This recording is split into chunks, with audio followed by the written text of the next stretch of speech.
to look for any bullish pressure over here. And if we get it, guys, we can buy that into any fair value gap that it's left over here before we sell it.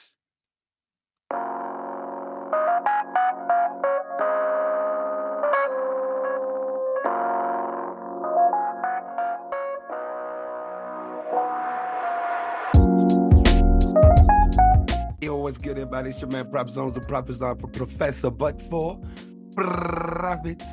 Yeah, guys, and I hope you having a what you call a great Easter weekend. I hope you're having a great Easter long holiday. Yep, let me just put it like that. But yeah, let's get into it, guys. We're back with another one, GroundUp Breakdown, episode 5. Can't believe this is episode 5, actually. But anyway, let's get into it, guys. So as you know, we were looking for a simple run of internal range liquidity right here. And we already knew that this is our internal range liquidity. And our external range was right here, right there. So basically, this is what we were looking for. We were simply looking for the price to be bearish for this week, basically the week we just ended, right? So we were looking for a price to be bearish. And as you see, guys, it started off a little bullish, right? Started off a little bullish, Monday, Tuesday type thing. And then we had a huge rejection on Tuesday, which was a lovely confirmation for sales. Why am I saying that? Because, guys, it was right in front of our face, this huge fair value gap. Right after Monday closed, we had this huge fair value gap, and Tuesday just gave us a beautiful opportunity. And if you missed it, when Tuesday's candle closed and you were looking at the a daily open candle for Wednesday, it was just a very simple trade, guys. It was a very simple trade. So Thursday was kind of smooth. Thursday wasn't as smooth, but Wednesday was actually kind of smooth. So yeah, guys, with that said, let us just do a little recap on what actually happened in terms of how we caught our trades in our analysis. So yeah, let's just get into it. As you can see, guys, let me just mark that fair value gap, right? Let me just mark that fair value gap so that you can see how lovely it was. How lovely it was. It was a very, very clean, simple trade to take. So as you can see, guys, that fair value gap right there, we bought into it, right? So as you can see, we bought into it. I'm not sure if you guys saw the recap. We bought into this fair value gap, this daily fair value gap. But the lovely thing about this fair value gap is that when you look at certain other pairs, right, like GBP USD and Euro USD, by the time the market got to this place, got to about, I'd say 40% of this fair value gap. By the time it got to 40% of this fair value gap, Euro USD and GBP USD had already actually failed, redelivered this fair value gap, right? So basically what that said is that AudUsd is not going to fill it completely. If you guys watched the recap, you probably saw that I said at a specific point, I'm actually going to maybe close the trade and look for sales. Why? Because I actually knew that there was a very lovely daily fair value gap. So for Tuesday, I was just looking at price to reject at a specific time, a kill zone to be specific. And that's exactly what happened, guys. So London kill zone, we actually got a very, very lovely confirmation right here. Very lovely confirmation. This was during a London kill zone, guys. And as soon as the market started to tank and close right here, I already knew that we're going down and we're going to chase Monday's liquidity. Monday's low. Monday's liquidity. And as you can see, it didn't hit on what you call Wednesday. It actually hit on Thursday, but that was good because it actually gave us a chance to re-enter, which I didn't, right? Re-enter with what? There was a very lovely order block here and a fair value gap at Asian kill zone. It was very lovely, but I didn't scale in this trade simply because I don't really like to take trades in Asian, right? But it matched the criteria and everything. So yeah, even one of my students actually had a very lovely analysis of this. But yeah, guys, with that said, it was a very, very simple week. And it wasn't very volatile, but it was nice. It was nice. With that said, let us clear everything on these charts and let us analyze for the coming week. So yeah, guys, the coming week, let's go look at our weekly, right? So we were expecting the market to be slightly bearish, to carry on this bearish momentum. And it did. It delivered some sells.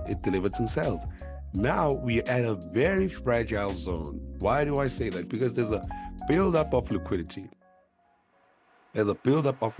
Right here. So now we can easily still look for sells, right? But looking at how this week closed, it's a bearish doji. Let's just say that. It's a bearish doji. So there is selling pressure due to the weeks prior, right? But this week didn't really deliver much selling pressure, meaning the sellers might just be getting a little exhausted. Because when we look left, what do we see, guys? When we look left, what do we see? We see this. Can you see? That's what we see. And this is a lot of buying pressure. Quite a lot of buying pressure, right? We won't look too far. And as we can see, guys, these wicks are telling us a lot. And when we came back into this zone, guess what? We created another wick. So the buyers are very strong at this point. Very, very strong at this point. So with that said, let us move into the daily so that we can actually see properly. So now, basically, what we're going to do is we're going to mark this as our internal range liquidity, right? This right here. Okay, let me just do this. There you go. And this will be our external range liquidity now. All the way down there. All the way up here. So, let me just mark it real quick. This is our external range liquidity. This is our internal range liquidity.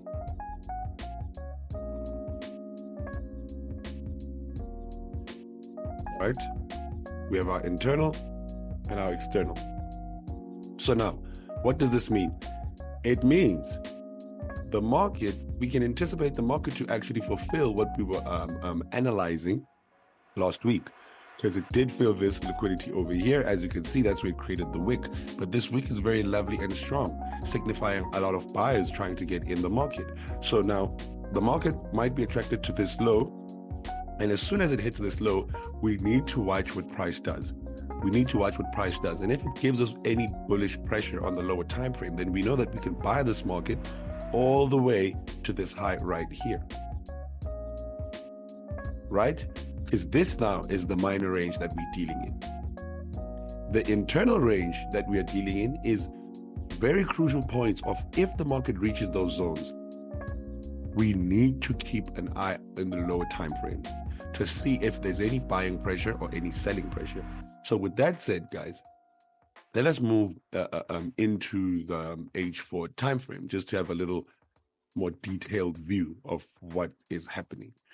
So as you can see, we were able to form this huge engulfing candle, this huge candle right here, but it wasn't enough pressure to break the previous highs, which are here. It wasn't enough buying pressure to break the previous highs. So we still bearish.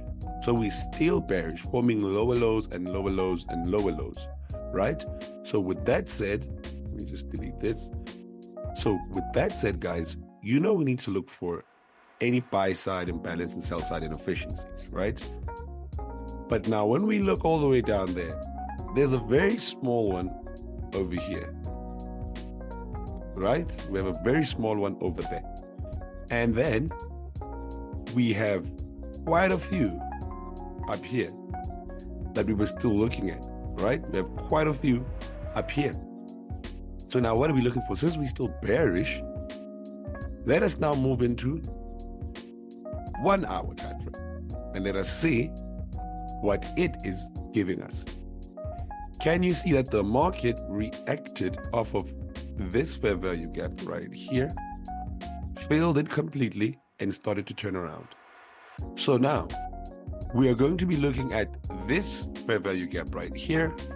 Why? Let me just mark all of these fair value gaps, especially the ones we're dealing in the lower time frame. Let me just say this so that you guys don't get lost. And as you can see, we have what? We have a nice build-up of liquidity. We have a nice build-up of liquidity because as you can see, guys, the market can easily open bullish, right? And then react at some point and then drop into this fair value gap and then give us maybe some buying pressure. And then from there, push all the way up. So yeah, and all the way up to where, as you can see, we've already marked those H4 fair value gaps.